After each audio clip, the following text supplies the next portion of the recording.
Hello, friends. This is John Finnegan, and I'm here with my good friend, Dr. Blair Gifford, who is a professor at the University of Colorado. And Blair and I have known each other for many years, but we have not had the opportunity to really get to know each other in a way that we could take a deeper dive.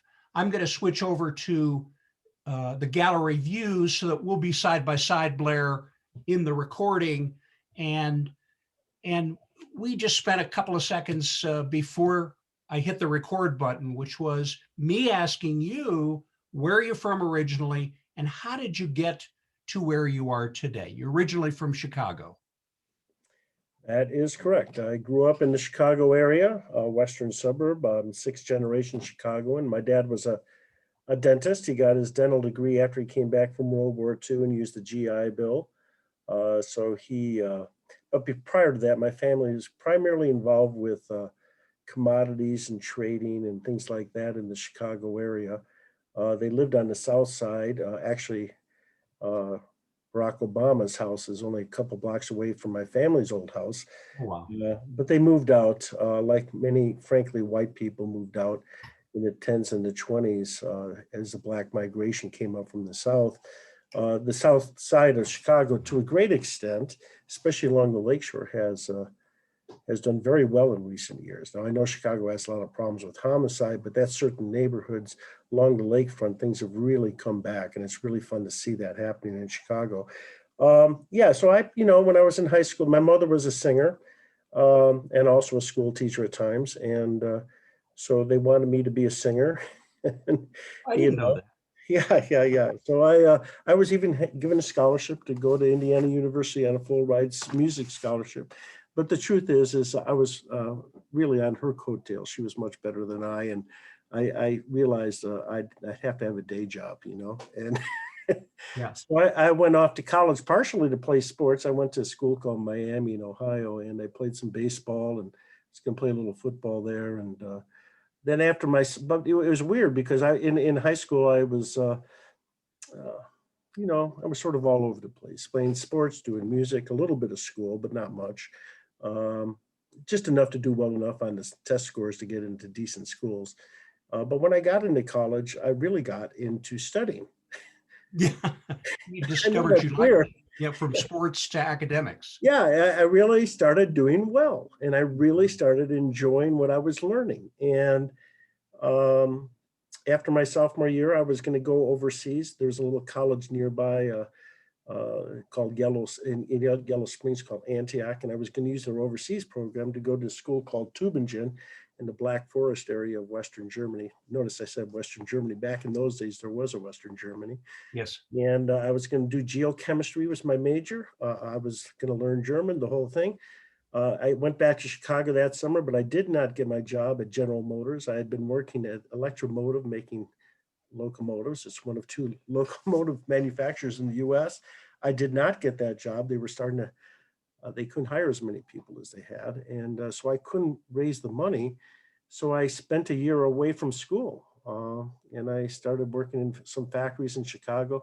My father had decided, since I wasn't going into the medical field, that he wasn't going to pay for my college. So I had to spend a year making more money to continue college. And then after that year, and I'd been working all through, so I'd done pretty well saving up money. And it was sort of a hard love thing. He wanted me to go to medical school, and I necessarily wasn't all that interested in it, frankly.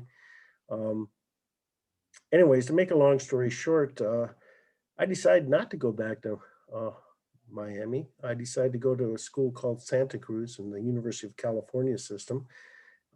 First time I ever went to California was when I drove my little Volkswagen Super Beetle out to California. And, I did well there. I really enjoyed the education, enjoyed California. I know everybody sort of makes fun of California. I think they're terribly mistaken. I think it's a wonderful state, Yes. tremendous economy. It has everything in the world. And I am a tremendous advocate for the West Coast generally, but California in particular. Anyways, I did really well there. Graduated with honors, was the graduation speaker, all that stuff. And then I came back to Chicago. I ran out of money, frankly. I had to sell my stereo system in Berkeley, uh, so I could get enough gas money to get back to Chicago. I really didn't give it much thought as to what I want to do right away. So I ended up getting a job as a systems engineer with IBM in Chicago. Yes. And I was on the United Airlines account. And, I learned a little bit about computing and all that. After a couple of years, they wanted me to transfer down to Phoenix. And for some odd reason, I still have never figured this out. I said no. And actually, I guess it was about 2.5 years. But anyways, I um, then took a couple courses at the University of Chicago. They gave me a scholarship and I ended up going and getting my Ph.D. there. But while I was in the course of my PhD studies at Chicago, I needed to also make some more money. So I started doing some research assistant work, and the field that seemed to be the most appropriate, and I did this at the University of Chicago Medical School, was working on healthcare data. And one thing led to another. I also started working at the American Hospital Association. And then effectively, I started moving up to Northwestern. And then after I graduated from Chicago, I had a 1-year appointment at Northwestern. It was on soft money, as we called it, in academics based on scholarships, on research grants. But it was probably going to be a tenure track position. They were just trying to get approvals. But then the University of Colorado came along and said, well, we do have a tenure track position. So I bolted Chicago, much to the chagrin of all my, no one could believe you're not leaving Chicago. If anyone brings us Chicago, it's you. Yeah. But And I what went, year was this, Blair? that was 1993. Mm-hmm. And so my wife and I moved out here, and yeah, we've stayed ever since. We like Colorado quite a bit. The higher education system isn't at the caliber of, say, Northwestern and Chicago and the like, but Colorado is a very nice place to live. And yeah, still here. I plan to probably always be here. So that's that's my background. So I do healthcare now. I'm a professor of global health management in the business school and affiliated schools like the School of Public Health at the University of Colorado, the Denver Anschutz campuses. And I started the Center for Global Health, which is affiliated with all the health professional schools, medical, pharma, nursing, what have you, and of course, public health. So that's sort of my background. But more recently, I've starting in 2008, I also started a sustainability program. This is related to climate change in the business school. Yes. And that has taken off. And so now they just made me the director of the sustainability program. And we just got ranked number 3 in the United States. That's fantastic. 2,000 programs. And I'm sitting there, how did we get to number 3? Yeah. But I'm not going to ask questions. Usually it's the other way around. How come we're only ranked this much and not higher? Yes. In this case, it's why are we ranked so high? But anyways, it's a nice situation.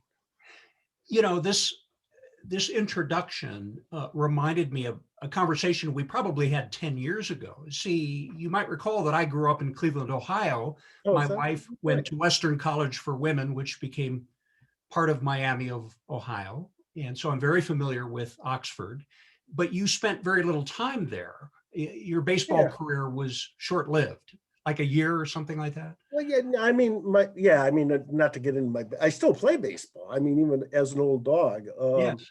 But yeah, no, my freshman year, I did pretty well. I was dressing a little bit varsity. Sophomore year, I was playing. I wasn't starting. There was a senior ahead of me that was quite good. Matter of fact, he was from Cleveland, Quincy Lanningham. I still remember him quite well. I could cover more ground on defense, but he could hit better than me. So he got the nod. But I was traveling around with the team, and it was fun. I enjoyed it. But John, it's sports is at the core of my life. I grew up playing on the playgrounds, just like a lot of kids. Yes. But I really started to get into education, and it was just crazy. I was transforming. I was evolving. I was growing up, I guess. And I realized, I'm not going to be a professional baseball player. Yeah. This is fun, but it's not where I'm going to be in the future. So let's invest in what my future might be.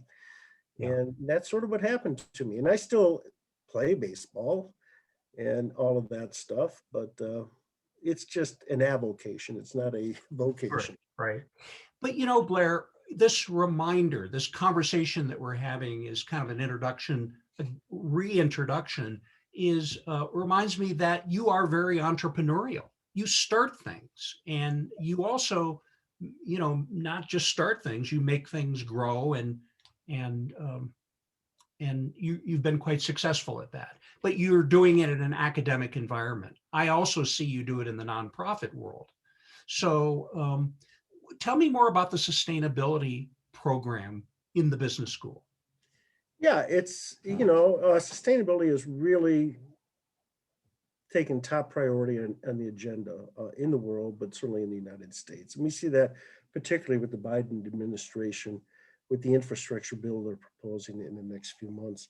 Yes. Regardless of whether it gets passed or not, it was only about 10, 12, 15 years ago that people were debating whether there is such a thing as climate change, whether CO2 emissions are really going up, or this made up by some scientists and all that kind of stuff.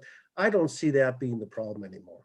We all recognize that it is a problem that Yes. we have to deal with, et cetera. And so now, when we developed this in the business school, the sustainability program, I was the first director, but I only directed it for a year because I was so active with my international health work. I decided to let some other people carry the ball, but they just came back and asked me to redirect it. And so it's a different phase. The first phase was trying to convince people climate change mattered. Now the second phase is, now that we know it does matter, how do we help businesses further develop themselves regarding how to do well and not just do good. Right. And this includes, minimizing CO2 emissions, but it really is much broader than that. It gets into all kinds of topics, not just renewable energies. And it's the other topics that I can bring some activity to. And here, let me just give you a formula. I don't think you've ever. So here's a formula for you. The I stands for impact, which would be carbon dioxide emissions, methane, et cetera, is increasing. And it's related to three factors. Mhm. One is population growth. We're at about 7 billion people now. You hear various projections, but they say 9.3 billion by maybe 2030. So that's a lot of growth. So that's going to have a strong impact on I. Another thing is capitalism. Capitalism is expanding around the world.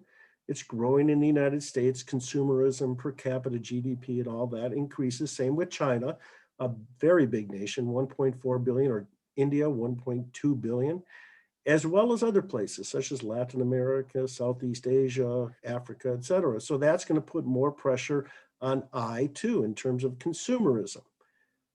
And then the third one is technology. Well, technology to a great extent was also putting a lot of pressure on I, such as oil and gas. We can frack and we can do all kinds of things. So we're getting more cars on the road, et cetera, and technologies to a great extent. And we're taking up, putting more pressure on I. Well, we now recognize that we have to get I to level off and ultimately decline if we're going to arguably save the planet. Can't let it get too hot. It's already hot enough. We can't let it get too hot and have the poles melt all the ice and all of that stuff, and sea levels come up. And, we can't really predict how difficult of a situation might be, but we recognize that we need to stop ourselves from getting there. So what are we doing is we're trying to look at those three things: consumerism / capitalism. How might we be able to slow it down or change it? How we might be able to manage population. And that's a very difficult one because that gets into all kinds of issues. And maybe you can't really manage population, but in the developing worlds, we are getting women to stop having 9, 10, 11 kids and down to more like 4 or 5. And in some countries, as the population growth is low. It's too low, arguably, in some of the European countries in particular. America, we're at about 2.3 replacement rate. That is 2.3 children on average for every woman of reproductive age. And 2.1 is the replacement rate to keep population constant. Anyways, enough on that. but I think really the excitement is in the technology side. We are starting to do things. Renewable energies, wind, solar, hydro, and maybe even nuclear. Um, that's a big subject. Yeah. But nuclear is very, very good in terms of minimizing carbon dioxide emissions. But then you have better farming practices, all kinds of things that you can do on the technology side to bring down impact and lower climate change. So that is where people have asked me, the provost and all that have asked me where I think we're going to try to make our biggest um, what's my vision for sustainability at the university? And that is let's focus on the technology side. Now, how does that matter to me, John? It's interesting because I work um, in Africa. I'll be in Kenya here in a few weeks, as a matter of fact, although they just put some pretty restrictions on because of COVID. This morning, they put in some lockdown. So I'm not sure if I'll be able to manage that. But anyways, I'm a minority owner of TV stations in Eastern Africa, Uganda, Tanzania, Ethiopia, and Kenya. We also have some in Indonesia and now Angola, and radio stations, and USAID is behind us in the World Bank. So the people in charge of this are big. They actually started in the commodities field, but they're big into agriculture. How can we help the Africans improve their productivity when it comes to agriculture? And I'm certainly no expert on this, but I've learned a lot. And so what they do is they have TV programs, the most successful of which is called Shamba Shape Up. And that's showing people, they go out to a farm and they have some individuals that need to refertilize their land and all kinds of things and how this can improve productivity. Well, only 6 million out of 47 million Kenyans have a TV set, but the word of mouth is really quite good. And the effectiveness of these TV programs is astounding. And you're seeing agricultural production really improve people's lives. They get more money for their families. Now they can send not just one child, but maybe 2 or 3 children to school and pay for their school uniforms and school books. And who knows where this may all lead. And we're going to do the same thing in healthcare, and that's where I'm involved, is we're going to hopefully get a Rotary grant to support some, I do something called community health clubs in the villages I work in, but basically try to help the villagers help themselves in terms of understanding healthcare and how to have better latrines and have a better source of water and how to wash their hands and how to handle malaria and all this kind of stuff, and make a TV program or 2 of it. It's funny, you mentioned entrepreneurs. I watch Shark Tank quite a bit. I find it very entertaining, Yes. and Mr. Wonderful and all the others. And, these entrepreneurs get on there and say, hey, I'll give you a 15% equity in my company if you give me $100,000. And then someone comes back and say, well, I'll give you 100,000, but I want 50% equity. And then the entrepreneur says, I don't know. I don't think I can do that. What they don't realize is these venture capitalists, it's not the $100,000. It's really not even the 50% equity. It's having these venture capitalists have tremendous ability to scale up production and get on TV stations, et cetera, to make their product become a household name. And that's scaling up capabilities is really important when you have some good ideas. Yes. And that's where social media and TV and everything else make a big difference. And, you can expand this and, how do we get COVID? How do we get the vaccines? Or, we've developed this vaccine at, say, Moderna in Cambridge.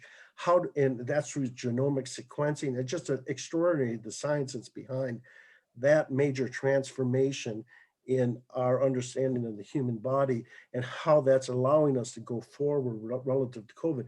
Now, how do we distribute this around the world? And this gets into supply chain management, all kinds of stuff, and politics too. But, it's that capability of scaling up a good idea.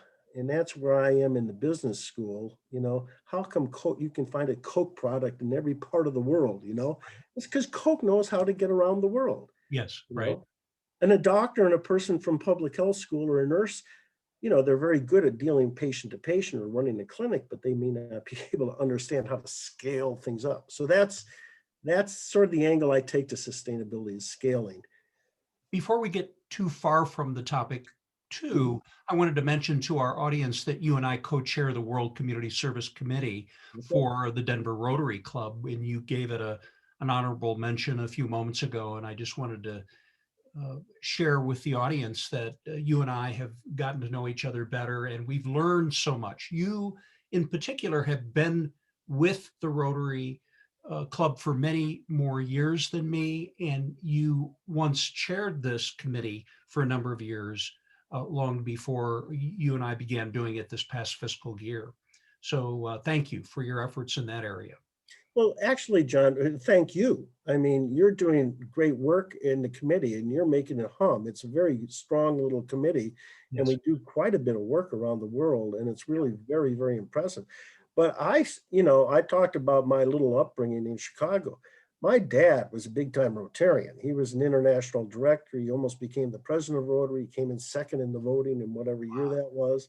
Wow. And he's given a tremendous amount of money to Rotary. I think he's still the biggest individual donator to Rotary International for polio eradication, et cetera. And, I grew up in Rotary. He was a district governor when I was 8 years old. Wow. And so I was stuffing envelopes for him to send out to all the clubs and all that stuff. And not only that, he played, my mother I mentioned was a singer. My dad was a piano player. So he was a piano player for his Rotary Club and they used to sing songs. And so he would practice all the time. So as a little kid, everybody's first song was like, I Want to Hold Your Hand by the Beatles. Mine was Rotary. That spells Rotary. Because he'd be playing that on the piano. And I'm saying, these are the first songs I ever heard as a kid were Rotary songs. Part of your DNA. Yeah. Well, the point is, Rotary is a service organization, right? Yes. And so I sort of had this built into me. What can I do of service to people? And so when I was in high school, I was the president of the Interact Club, the Rotary-like group for high school students. And I always was, I sort of got into research with the idea of trying to help people. And I just pull out my Rotary magazine Good. that I received yesterday, the day before, whatever. Anyways, I see Rotary is going into the environment. So here we are with polio eradication after 30 or so odd years. Rotary has done astounding work in helping eradicate a very tough disease. We had smallpox prior, but Rotary can really be proud of what they've done in polio eradication. So the question is, what's next? And they've been looking at many, many things. Well, in this magazine today, maybe I'm overreading this, but they have announced that they've decided to go into the environment. Good. And climate change and agriculture and all of this stuff, as well as water and sanitation and hygiene and other things. So, here I am running a little sustainability program and that's sort of music to my ears. And, Rotary has finally made that decision. They've been thinking about it, contemplating it for at least 10 years. So when I attended the international conference in Atlanta, I came back and I had an Uber driver from the airport to home. And he asked where I was and what we were doing. And I told him that that Rotary was focused on the eradication of polio. And he had never heard the word before. He had no idea what the disease polio was. So if that's an indication of our success, I think. Yeah, no, I agree. I mean, I've looked a little bit into all that polio stuff. And the interesting thing about Rotary is, there's Rotary clubs throughout the world and they're members in all these little villages. And how do you get the polio vaccine people out to people? You have an eradication day where you go through the Rotary Club and you get people to carry little containers where some droplets of the vaccine. Well, Rotary can deliver that. It's one thing to have a proclamation from the World Health Organization, the United Nations. It's another thing to actually deliver. Well, Rotary has boots on the ground.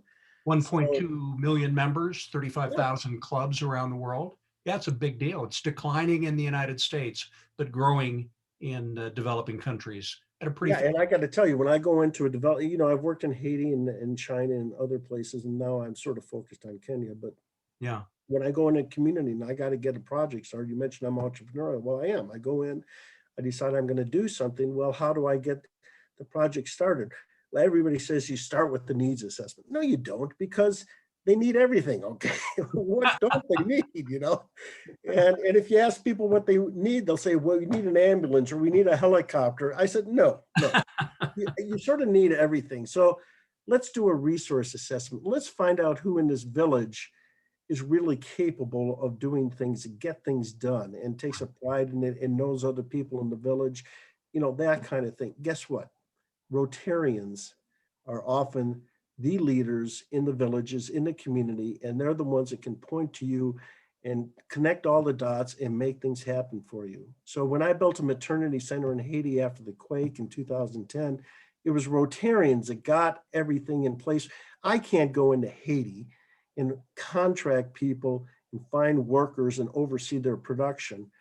I need a Rotarian that knows the right people to buy, where to buy the supplies, get all the work done, the architectural renderings and all that to make it happen. So Rotary, just like with the the polio vaccine and distributing it to people, they're boots on the ground, they're leaders in their communities. And it is a critical component for some of these large initiatives we have. How do we get things done locally? And Rotary gets things done locally. Right. It's pretty cool. Yeah. It's pretty cool. And you're part of that. Well, thank you. I've learned so much, and it's just been a wonderful experience. So now you've been asked to re-engage with the sustainability program. Yeah. I don't know if we talked about this, but last fall, Jack Buffington had me student teach with him a marketing program at the University of Denver. And I really enjoyed it. And what I enjoyed about it was it was a glimpse into young people today and how incredibly smart they are and well educated and motivated. That was my experience.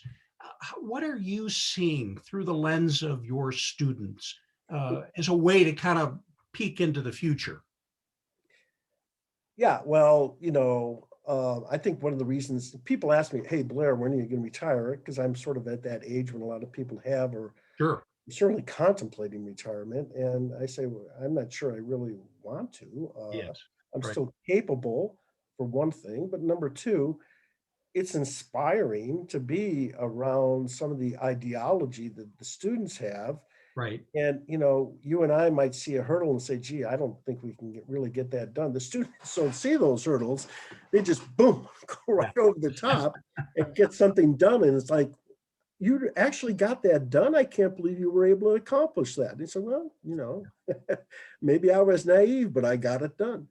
And the students really want to make a difference in the world. Yeah. Even, everybody sort of has probably wanted to do that, but they see the world in a much, much more global perspective Right. than you and I did. When I was a kid, sort of anthropology were sort of these weird guys on TV on Saturday afternoons looking at giraffes or something Right. in the Serengeti, but or a tribe in Ecuador or something like that. But now everybody it recognizes that we're interconnected and the world is one big place, and somehow we have to work together. And they want to make a difference. And they see the education as one of many vehicles to allow them to maybe get the skills and sort of the framework to go forward. And that's really inspiring, and it's fun to be around that.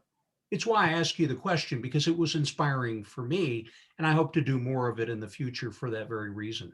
Yeah, Yeah, I there's think a it's lot of cynicism in this world. There's a lot of people that are sure. complaining about this and that. And, an academic setting, and there's problems in academic settings too. Sometimes I question how relevant we are. And I really am upset about tuition raises over the last 15, 20 years, making it more difficult for the average person to get along in terms of a higher education. But beyond that, the idealism, the sort of we can get it done kinds of stuff is very, very encouraging Yeah. to see that among the millennials today. It occurred to me how closely related sustainability and international health are. Yeah. And it wasn't clear to me when you first told me about this new responsibility and new assignment. So where do you go from here with that? How are you bridging those worlds? Well, sustainability, as I said, is not just about um, moving away from coal and oil and more towards renewables, it's broader. It gets into smart cities. It gets into autonomous vehicles. It gets into, lessening the likelihood of warfare. You can make it as broad as you want. Of course, if it's too broad, you sort of lose focus. Right. And, in in these 7 or 8, the sustainable development goals that were put out by the UN in 2015, I think there's like 25 or 30 of them. That's how broad sustainability is becoming. Don't get me wrong, climate change is still very, very important. But there's other ways to attend to it, like better packaging of products and more recycling and things like that. And lessening consumerism, get necessity things. Don't just buy stuff to buy stuff, that kind of thing. So, I just have my little focus. My focus is really not even traditional. I'm there working a little bit on agriculture and healthcare in developing countries and trying to help them improve and at the same time doing it in a sustainable way. Now you can leapfrog, for example, in a place like Kenya. They don't have telephone lines throughout the country with old telephones. They just went straight to mobile phones.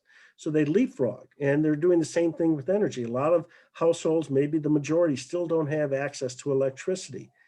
So let's go with some solar. Let's go with some wind, and we don't even have to start with, say, coal or oil based energy production. So we can leapfrog them right into some very sustainable ways to do, have a livelihood, as well as in buildings too. We're doing a lot with net zero buildings and all that kind of stuff. Autonomous vehicle. I mean, it's pretty amazing stuff. But I have to focus. I can talk broadly right now, but the truth is, at the end of the day, I have to drill down and be good at one or two things, and let everybody else hit the other 5,000 things that are out there that have to be done. So, You reminded me of a book I read probably 20 plus years ago. And I can't remember the title of the book or the author at this moment, but I think she was a professor at the University of Chicago. And the theme of the book was about the interrelationship and interdependency between um, capitalism, nonprofits, and religious organizations, mhm, and government, and mhm, how those four entities work together to build our country. mhm. In spite of the crazy things that happen here, we still are a magnet. For how long, I do not know, but we still get the first round draft choice of so many in so many different fields Right, because of higher education here in the United right. States. And I just hope that continues. What are your thoughts? Well, yeah, I mean, that's a fascinating topic. I spent a lot of time on China. I worked in China for about 20 years. So, there's this big thing going on between the Chinese and the Americans, and China's becoming number one, and what's going to happen in terms of military might and all that. Well, I actually see it as a positive thing for the most part. The Chinese are going to push the Americans forward, and the Americans are certainly pushing the Chinese forward. And I Yes. see that playing out in Africa to a great extent. But Americans should be proud. I mean, we do not, as a country, contribute much of our GDP. I think it's 0.017% of our GDP goes towards international development. But Mm. that's from the government side, and that's through USAID and things like that, Agency for International Development. But really, Americans like you and I are, maybe our church or synagogue or what have you, give some money for some missionary work in some faraway place, or through Rotary clubs or what have you. So there's a lot of civil engagement in international development that has made tremendous differences around the world. And through that civil engagement, we see all of the top people from these countries trying to come to America to get further educated, to hopefully maybe go back to their countries to rebuild their countries, not rebuild, but maybe push them forward. Yes. And it's really exciting. So America is a beacon of hope in terms of not just entrepreneurialism, but education. And this goes back to Feed the World. There was a great article today, John, in today's New York Times about the genomic sequencing that has come on to play. I take a particular interest because I have a nephew who's brilliant, and he was valedictorian of everything from high school to Wesleyan University to Harvard. And he got his PhD in Harvard in genomics from George Church, and that's the top lab for genomics in the world. And they're the ones that got all this sequencing going. They can actually sequence a genome now via vast computerization in a 24-hour period. So this is the reason Moderna could get in there through RNA and do I can't even say it correctly, recombination or whatever. Yeah. And come up with the vaccine and now do the variants. They just slip in a new genome into the process and boom. And what does Moderna do? They'll spread this information, but then it gets out. Ultimately, these vaccines are going to get around the world. Well, it's that kind of scientific might and academic stuff that draws people to the United States. Then they either work within the US or they go on to their countries. Now, I should say, when my nephew got his PhD from Harvard in the medical school, maybe 8-9 years ago, and now he's not actually with Moderna, but he's down the street with another small startup, and he can't discuss what they're. I always hear that, it makes me wonder, but I know he's onto some hot stuff. And but he said there were only of the graduates, there were only 2 American-born people in this class, and that's a little bit disconcerting to me, and that Americans are sort of shying away from the really hard, rigorous process of, say, high math and science, and we're relying more and more on students from other nations, such as, say, India or what have you, or even China. Right. And I hope the STEM programs in the U.S. Really convince people that science is really, really a cool way to make a difference in the world. Everybody wants to make a difference. They want to dig a borehole in Kenya and get a better water supply, but there's a lot of science behind the technology. And if there's one thing America really brings to the world, it's research and development in new technologies. Look at the internet, look at what Moderna has just done here in recent months. Well, 10 years in development, though. Yeah, it takes a long time. It doesn't happen overnight by any measure. I continue to serve as a volunteer for the American Cancer Society extramural grants department, and I'll be in meetings on the 28th and 29th of June and reading grant applications for 2 months. It's exciting. I don't have a science background, but I can be a stakeholder and represent that work and the good work that's being done, and that it can be trusted. I think that's right. And John, that I'm glad you mentioned that. And I think that's such an honorable thing that you've done over the years with the American Cancer Society. One of the hats I've worn here, not so much in the last 2 or 3 years, but was to be involved with oncology developments in China for Western health concerns. The Chinese have had an epidemic of cancer. Now, you don't hear about it because they don't have the free press like we do. And they don't know how to handle it. It's out of control. And they only have about 1/4 of the human resources available to handle all the oncology patients.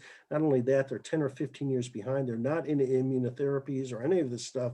They're getting there, but all the individualized, targeted cancer stuff that we've been able to develop here in the States over the last 10, 15, 20 years is a remarkable breakthrough. Just like the genomic sequencing, just like the internet, everything.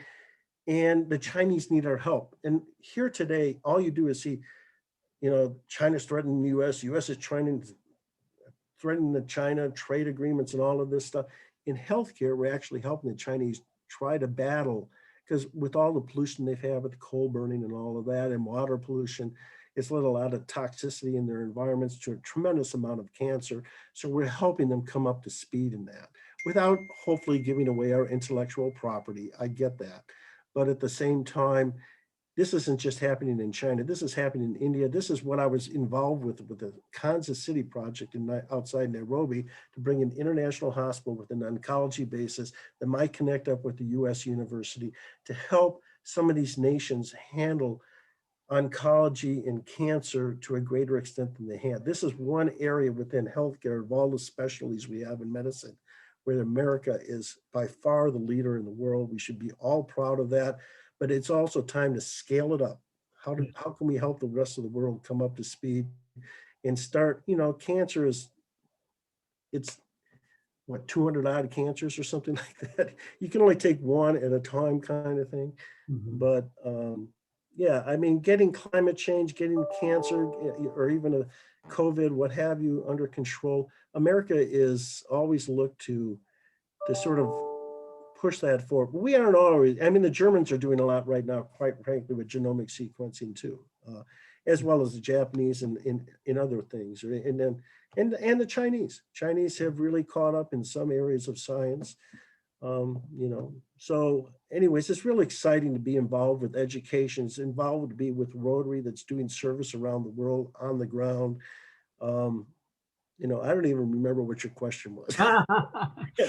But I just sort of got into this whole thing about science and genomic sequencing and what Moderna's done here.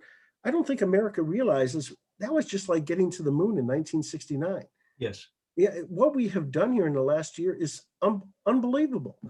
You know, we should be celebrating the wonders of science and how that's allowed. I've had my shot, and I got to tell you, it was such a relief to get my vaccine shot. You Yeah, know? I agree. It has made a difference for me as well. Right. You know, I want to be respectful of your time. I don't know if you have a hard stop at the top of the hour. We've covered a lot of areas, but are there any areas that we should discuss as we draw this to a close today, of areas that you're working in of particular interest? Well, I'm not going to personalize that. You know, I teach in our executive MBA health programs, and most of my students are doctors and probably 40, 45 years old. And, you know, I don't deal so much with the 18-year-olds. I deal more with 20-year-olds, late 20s, early 30s, but in the executive programs, I'm dealing with people who are mid-career and they're very smart. Yes. And they can learn so much and they bring so much to the table. I actually learn probably as much from the class as they do. I almost feel like I should pay tuition.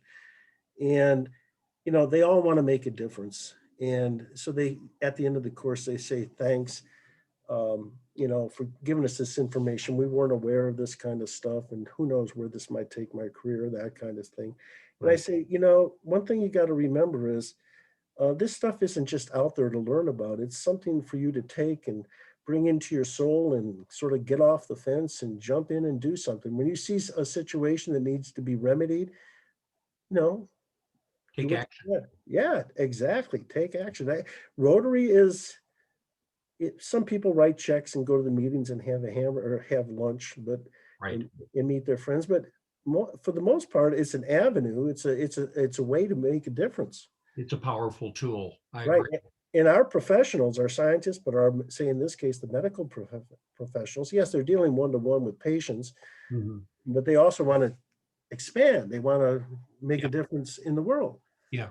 And so we try to give them the tools to do that. And they find that very, very exciting to do that. Yeah. These institutions really do matter. And and I think I mean, you've had such a wonderful career as an academic in the university environment. I don't know. You probably wish you could do six other things at the same time, knowing what I know about you. Yeah. But the university has been a great place for personal and professional growth for you, Blair, don't you think? Of course, you know, I always wonder what I would have done in private industry if I had stayed, for example, with IBM and gone up with a startup and all that. Actually, I was with the startup. We started, this is sort of a funny story. I met a guy named Steve Jobs at O'Hare Airport, and he gave me the source code to develop that they were developing out in Cupertino for a new computer, the Macintosh operating You system. never told me this story. Yeah, This is yeah, great. yeah. We had a little company on the north side of Chicago when I had just started graduate school. We bankrupted after a couple of years. We were second to market with our product, which was to make stock quotes live, which Mhm. of course is obvious now, but back then it was asynchronous and all this. And Yes. we had, through the University of Chicago, we had data that would allow us to do that. But Wow. anyways, it was just sort of fun to be at that front end like that. But, you know, I did my little entrepreneurial thing through the academic realm, and it's been fruitful. It's been fun. But as I say, it's a two-way street. I get so much more, I think, from being in that environment and being around those students. And it just sort of inspires me to sort of keep doing what I'm trying to do. Well, that's why you have an attitude of gratitude, and Right. it's, it brings joy to our lives in so many ways. So this conversation is like everyone I have with you, Blair, and that is, I want to know more. You are an There's no interesting more. person that you've got your fingers in so many different things, and I Yeah. think that's a wonderful thing. You keep busy and you're helping others in everything that you do. So I'm very grateful. Well, I appreciate that, John. And I got to tell you, I'm looking at the background in your picture. Where are you? That's such a beautiful. Well, I have a green screen, and this is Oh, the background I use so that I have the same background in every one of my recordings. I put up the green screen this morning for our conversation. I thought you were in that Woody Allen house up in Tennessee or overlooking. It's a beautiful background. Yeah, I like it too. And my son is a graphic artist, and he put the logo in the upper right-hand corner for me. So yeah, it's Well, good. I appreciate the time to chat with you. And if you find anything I said of worth, that's great. If not, no big deal. This, But once again, you're conversation between you and me. yeah, and it's been fun to get to know you over the years, and I appreciate all the work, especially with the World Community Services Committee. But beyond that, you've done with the American Cancer Society, and now your Focus Cloud Enterprise and all of that. That is great. Blair, thanks so much. Uh, uh, I appreciate you as an individual. So thanks for spending this time with me today. Okay, John, I appreciate the time.